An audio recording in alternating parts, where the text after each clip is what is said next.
Metals are the bones of civilization. Everything is built upon them. Buildings with their steel beams, electricity through copper wires, vehicles with their aluminum bodies, and an endless etc. It was centuries ago when we decided to delegate this enormous responsibility to these materials, since most metals are very strong and immune to the passage of time. But what if they really weren't? What if we were on the verge of an unprecedented collapse of the planet's infrastructure? What you see here is tin being infected by alpha tin, something that is not a virus or a bacteria but the equivalent in metals. A allotrope that turns this malleable metal into a brittle mass of powder. An allotrope is one of the different forms in which the atoms of the same chemical element can be arranged. Tin has two allotropes. The beta, which is the one we all know, silvery white with its characteristic malleability, and the alpha, gray with lower density. This lower density is exactly what causes the destruction, since for the same mass of tin to be less dense, the volume must increase. It's a bit frightening that such an essential metal in our daily lives, used in soldering food cans and to make glass, steel and brass, is so susceptible to these infections. And the worst part is, it's not the only metal that lives under this constant threat. That's how serious the issue is. Centuries ago, the term tin pest was coined. Yes, just like the Black Plague, but for metals. It all started in the churches of Germany. In the silences between prayers, you could hear deep, echoing creaks like the laments of a giant. At first, no one understood what was happening, and they attributed it to religious causes. However, the creaks kept getting louder, until one day, when the organist in one of the affected churches was about to play one of his songs, they discovered that something was wrong with the organs. When they inspected them, they found something terrible. They looked like they had been eaten away, turning into dust. They were the ones crying, amplifying the screams of their own disintegration through their pipes. They were tin organs. Soon the disease spread to other churches across Europe at an exponential rate, and the tin pest destroyed many organs across the continent. As we've seen before, if a tiny crystal of alpha tin, no matter how small, touches regular tin, that tin is already doomed. Because alpha tin is more stable energetically than beta tin, the good one. To help you visualize it, imagine the typical house of cards, with cards stacked on top of each other. The pyramid is stable, meaning that if there is no instability, the system will remain in that shape, in that configuration. That shape in our analogy is beta tin. But if you introduce any modification, no matter how small, you will cause an instability that will not only affect that area, that card, but will make the entire pyramid collapse to its lowest possible energy state. The cards on the floor scattered. Alpha tin. It seems impossible, but once the first organ became diseased, the rest were doomed. Because between the craftsmen who went to repair them and the tuners, the alpha tin crystals stuck to the organ material. And when they went to other churches just to do cleaning or maintenance work, that was it. Without knowing it, they were infecting all the organs in that church. It silently spread throughout Europe, and for a long time, neither the problem nor the solution was found. There are also other historical examples attributed to tin pest, such as the case of Napoleon's soldiers, whose clothes would fall off as their tin buttons disintegrated, or the failure of Robert Scott's expedition, which aimed to be the first to reach the South Pole, although unfortunately they didn't succeed, as they arrived second, and on their return, they all died. The cause? Tin fuel cans that had mysteriously lost their liquid before the cap was even opened. However, neither Scott's case nor Napoleon's has been fully corroborated. How did patient zero appear, that first crystal of alpha tin? Well, it was because of the cold. If tin is cooled below 13 degrees, suddenly there's a risk of a small mutation occurring, although the risk is very, very low. But if the temperature drops to minus 35 degrees, then the risk of mutation increases a lot. Although that's a thing of the past. Over time, we discovered that adding small impurities of bismuth, lead, or silver protects the tin. So nowadays the risk is minimal for tin because there are other metals that have it much worse. Let me introduce you to my favorite chemical element, gallium.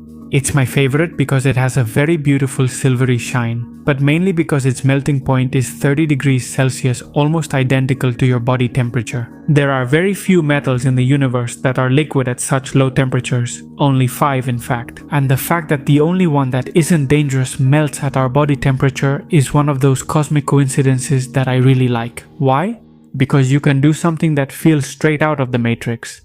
Hold it in your hand, and if you squeeze it, feel how it melts. Yes, I'm talking about melting metal with your own hands. And no, it's nothing like you could imagine. It's nothing like melting ice or chocolate. It's a very, very bizarre sensation. I recommend you try it at least once in your life. I do it from time to time and I love it. And if you're wondering how you can get this rare metal, what kind of special permits you need, or what deep web pages you have to visit, well, it's as simple as going to Amazon and typing in gallium. It's so easy to get, mainly because it's not toxic. At least not for us, because aluminum isn't so lucky. If these two metals come into contact, another disease occurs. And even though it's rarer, because gallium is scarce, it's much more destructive. It acts almost immediately, destroying the structural integrity of aluminum. Look at what it does to this can of Coca-Cola. A few drops of gallium could be enough to cause a plane accident. And with another liquid metal, mercury, the same thing happens. That's why carrying them on flights is so strictly regulated. For this reason, it's a constant threat. Aluminum is a fundamental pillar of our society. It's everywhere. And the list goes on. There are problems with zinc, with bronze, with copper. But this would turn into a whole series. And this, even though it seems like a problem for airplanes or large structures, starts much closer than you think. In fact, it affected me personally not long ago.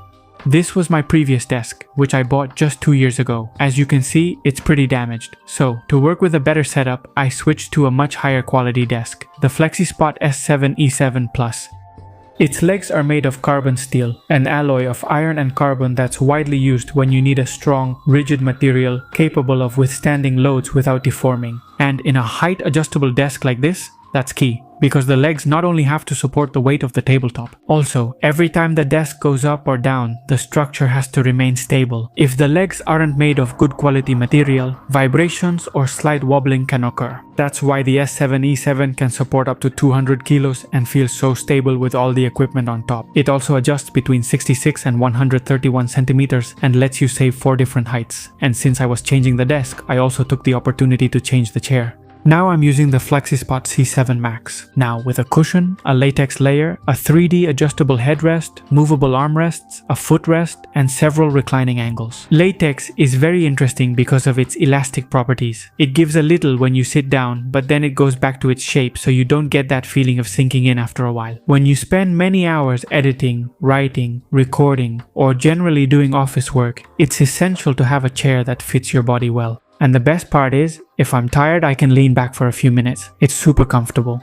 So, that is, when you work so many hours in front of the computer, having a well-built desk and chair is not a minor detail. You notice it every day. If you want to check it out, I'll leave the FlexiSpot link in the description and in the first pinned comment. And now, let's get back to the plague of metals. There are so many examples of plagues involving metals and problems with materials that, to finish, I'm going to focus on the most important metal of all. One that is very likely beneath your feet, above your head, on either side of you, and at this very moment is supporting your weight and that of the entire civilization. Both metaphorically and literally. It's time to talk about the silent plague of steel. On every continent and in every country in the world, in the vast majority of cases, the same standard is used to build civil infrastructure, steel beams and concrete. Bridges, buildings, tunnels, houses, dams, and many more all depend on this ideal combination. They are very cheap and very easy materials. The problem is that their strength comes with an asterisk: time. What happens is that when concrete interacts with CO2 from the atmosphere, it loses its alkalinity, and concrete is made alkaline on purpose to protect the steel. But over the decades, inevitably, that protection is lost. The steel becomes vulnerable and starts to undergo what we commonly call corrosion. When it rusts, the steel increases in size, growing in volume and bursting the concrete from the inside. This severely jeopardizes the structural integrity of the infrastructure and makes it even easier for CO2 to enter, which exponentially accelerates the transformation of the steel. And this is happening all over the world. A silent plague that keeps advancing, faster and faster, threatening humanity's most essential infrastructure. Often, there's no warning until it's already too late and everything falls apart. We entrusted these materials with our most critical responsibilities. And the fact that they're starting to fail now is a very serious problem. And it's something that's already happening. For example, with the collapse of the Morandi Bridge in Genoa. The risk factors are humidity, high temperatures, salt in the air due to proximity to the sea, or the presence of freeze-thaw cycles. And one of the places on Earth where these risk factors are most common is Spain. With the massive construction boom during the Franco era from the 1960s to the 1980s, the country was filled with bridges, dams, and very old buildings that do not have sufficient maintenance. So, some of them are in critical condition. In some areas of Latin America, they're even worse, especially in countries in tropical regions. The heat and humidity in those areas, along with little or no investment in infrastructure maintenance, are a ticking time bomb. I'm talking about Colombia, Costa Rica, Venezuela, Mexico, and so on. And sometimes there are no warnings, not until it's too late and everything collapses. The solution? Well, there is cathodic protection, jacketing, inhibitors. These are techniques that slow down corrosion and extend the life of the structure. But be careful, they slow it down, they don't cure it. Deterioration persists, advancing quietly, and each patch just buys time. Sooner or later, the only real solution is to demolish the infrastructures and rebuild them using new techniques that keep the steel much better isolated. But the thing is, renewing all the infrastructure of an entire country in just a few years is a difficult and expensive task. But well, let's trust that politicians will look beyond their terms, think long term, and do their job well. Oops.